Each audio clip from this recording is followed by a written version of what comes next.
Hello and welcome to this special World Cup webinar in conjunction with the Coaching Manual. I'm John and I'm the co-founder of InspireCoachEd.com and I'll be your host for the next 20 minutes. So today's theme is Spain and combination play.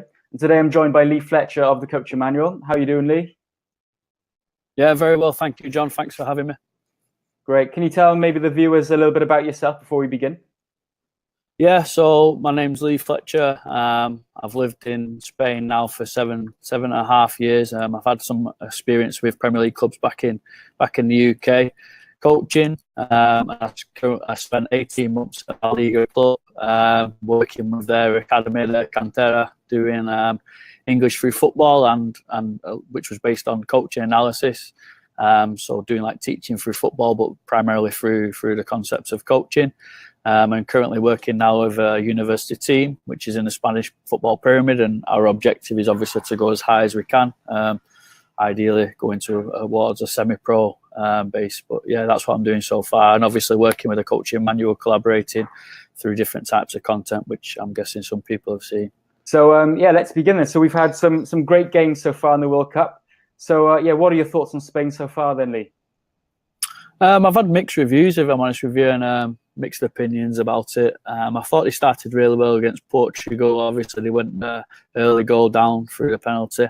But overall, I think they've done quite well. It's almost an impossible task for Spain because there's such high expectation. And I think that almost all the world kind of follows Spain and analyses Spain. And it's like a Hawkeye effect where everything is so focused on that national team and the clubs as well, where it can be quite difficult for Spain to kind of break down these teams. And we saw that with the Iran game. It took a long time for Spain to break them down, and with the Morocco game where they were a little bit susceptible to the counter-attack. But overall, I think they've done okay. I think the biggest thing is just to get through the group phases, because it can be a tough, especially with these lower teams, if you like. But yeah, I think they've done okay so far. It'll be an interesting test when they go to play Russia tomorrow. Yeah. The last webinar we did with Paul was on the low block. So do you think that Spain have come up with some difficulties then against teams playing with a low block? Yeah, absolutely. I think there comes a time where, not that they get found out, Spain, but a lot of teams are understanding what they could do to kind of beat Spain. And obviously with the age of the national team now, I think there's 6 players either touching 30 or over 30 in the starting. It can be quite a difficult task, not only to penetrate and break lines, but also to recover through those counter-attacks. If I share my screen with you, John. So, I mean, in terms of shape, I mean, if we look at this, which is kind of a low block of what I've been seeing recently, Spain have been playing in a 4-3-3 formation, but have actually adapted quite a bit, especially through the midfield, where Cocky played in the first game against Portugal. And then I think it was Carvajal came in at right back and Lucas Vázquez came in at right midfield, and then Silva went into centre midfield, and then it's changed again where Thiago's played the Morocco game. So it's become quite a scatty kind of approach, I think, and we can't kind of dismiss the importance of Lopetegui being sacked 2 days before. I think it's had a massive impact on the game. But from what I've been seeing is that the Spanish players have definitely been around the block rather than inside the block, if that makes sense. So a lot of the times we've seen Costa up top on his own, and Spain really trying to combine through runs and third man runs or second man runs, where they're passing the ball maybe to the side of the block, and then maybe a player like Thiago or Iniesta then running beyond the line, which might in the midfield and trying to see in those mid blocks. So I think that's the biggest impact that I've seen so far. I've seen Isco a lot dropping, and with Lopetegui, I think he kind of Isco, and I think there's no kind of secret with that. But I personally think he's been getting in some unnatural positions for him. I think he's an excellent player in between the lines, but when he's coming so deep and with the 21 here, reference Isco, and that's how far he's been dropped to collect the ball. I think that's been a little bit of an issue for me and for Spain. To really penetrate and break those lines and try and find forward passes. you see him playing around a lot of the time. But yeah, I think that's been a little bit of a problem. But also, Spain is so creative; they can find different ways of winning games, and the passing combinations are unreal. And I think there's no denying that majority of the viewers today have actually just as much as I have. You mentioned the change of manager, Lee. Do you think that Hierro has changed anything? I think he has in terms of the approach. I think that more patient than when we saw the qualifying games. In the qualifying games, I think they scored over 30 goals, maybe 33 goals in 10 games, and they were really aggressive, and they found longer passes where they broke lines. And I'll continue to share my screen with you, John, and just show you something that I think has been happening more in the qualifiers, and I would like to see a little bit more in the in these last 16. I mean, we've seen this through, and lots of other great coaches on Inspire working through the passing lines, through passing line 1, 2, and 3. I think 3 has been a little bit of an issue in terms of can we find that third pass and how we find that third pass.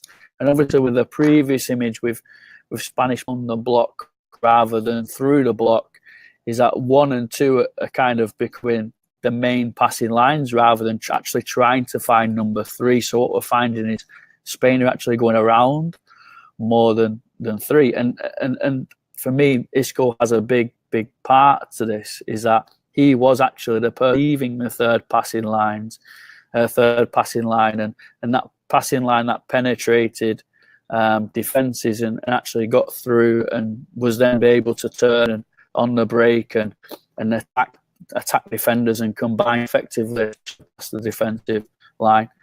And again, just another image to share with you here.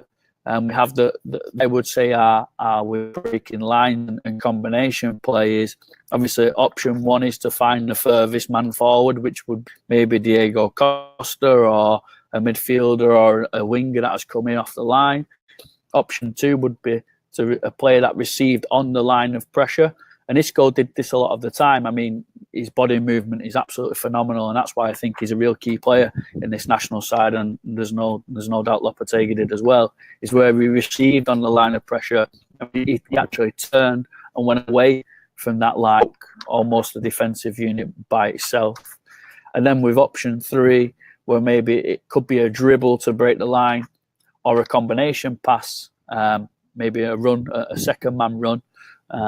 Behind the line of pressure. And I think that's been a big key, is that can we find that third option, that second option, that first option, is are they doing that often enough? I think they have been doing. I think with the Portugal game they found that a lot, because obviously Portugal set up in a mid block. Didn't really, well, I would say a mid to deep block, as with Iran and Morocco have basically sat back and tried to hit them on the break, where them lines are very, very condensed, very, very difficult to find space in between. But for me, Isco would be a key player within that, and that directness that Lopetegui had. I think, going back to the original question, I think they've lost that a little bit with Hierro. Okay.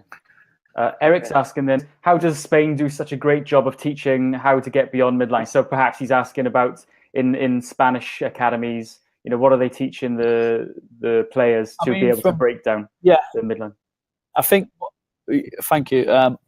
I think what I've observed throughout my time in Spain is that they focus on, there's a platform of kind of progression throughout the time as a player that you see in Spain, and the technical qualities of a player are players of retention, I would say, where they have an unbelievable ability to hide the ball. If we look at any Spanish team, could we mention more than 2 or 3 great dribblers in the ilk of Messi or Ronaldo? I don't think we can. What we can find is players like Iniesta, Isco, Xavi, when he was playing, and Busquets, these kind of players that can hide the ball and retain the ball extremely well as an individual as well as a team. And then obviously rondos, which are most people know about, are positional games where there's a direction to that, and then kind of putting all that together with the technical aspects to create a decision-making player.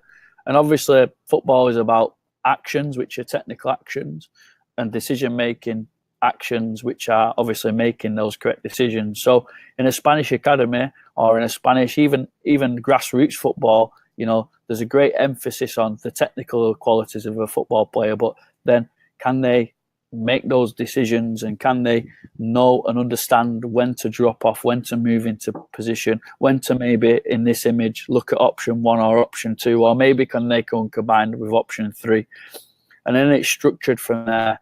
Rondos, condition games, and it goes to normal games and standard games. So there's a real progression. So if again, back to the original question, I'd say technical with those decision making and really testing those players and finding whether they can do it or not. Okay, great. Andrew Williams says, I see a lot of combination play wide and around or through. What place does combination play that results in going over the last line of defence and hitting the negative space? So, depends on what you classify as negative space. What is negative space? The spacing behind the line of pressure or the spacing behind the line of defence? How would you clarify that? I think what you have to do is with players over the top is when the defence is so compact is that sometimes the best ball is in the air, and I think we don't really understand that in terms of how can we play over the top, how can we find that space in behind. Is the best ball sometimes is in the air. It's what we call uncontrollable possession. Uncontrollable possession is a ball in the air because no team's in control. But what Spain actually find is that the combination play leads to maybe that kind of pass where they kind of hook it over the top and they find that space in behind. So I think when the defence is so compact, can they find those types of passes over the top where it's controlled but through uncontrollable possession, if that makes sense? Is that third man run, that second man run is flicked over the top and then they go through and penetrate quite well. Daniel's asking, and so we spoke a little bit about Hierro. How do you rate it so far, and how is his in-game coaching as well? Because obviously he's been thrown into that position, whether he wanted to do it or not. So how do you rate it so far?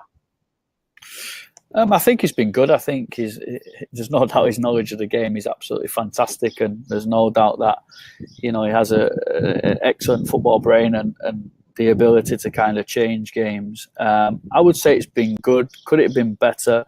For me, what I would like to see a little bit more of is trying to find players in wide positions, and I think this is where Spain have been a little bit, I wouldn't say negative, but a little bit disappointing, is that there's a lot of play going on in the centre of the field and there's not enough width in the team. So for example, he's brought on Igo Aspas, who's a striker but can also play in wide positions. He's played Lucas Vázquez as well, who's predominantly a wide player. But when they're playing in those positions, that they're not exactly playing in the wide areas. They're told to come on the inside and let Jordi Alba come on the outside and let David Carvajal come on the other side. I would like to see more natural wingers like Asensio a little bit more, because like we've seen with Guardiola and the kind of football that they've been playing at Manchester City, where the natural winger is coming back into the game and the fullbacks are possibly having to play more as midfielders like Fabian Delph and Kyle Walker, where they're also playing and combining, but they're also giving room to the midfield, which in this case would be Iniesta, Isco, Silva to play and run beyond the defensive line and still have control of the counter-attack. If the ball breaks, then Carvajal isn't sprinting another 60, 70 metres to try and recover the ball, save Alba. And obviously the midfield with Iniesta don't have the legs to cover the pitch like they used to have. So I would like to see a little bit more of that, a little bit more natural width in the team, and then let the midfield really rotate, because at the moment it is a little bit congested, and obviously in a low block it can be quite difficult to find those spaces. But overall, like I said originally, I think they've done quite well to get, not to get this far, to get out of the group, because it was a tough group in my opinion. Okay, I think we lost you slightly there, but okay. So Eric's asking, in Spain with combination play, is it more from patterns with low pressure or the condition games that are used?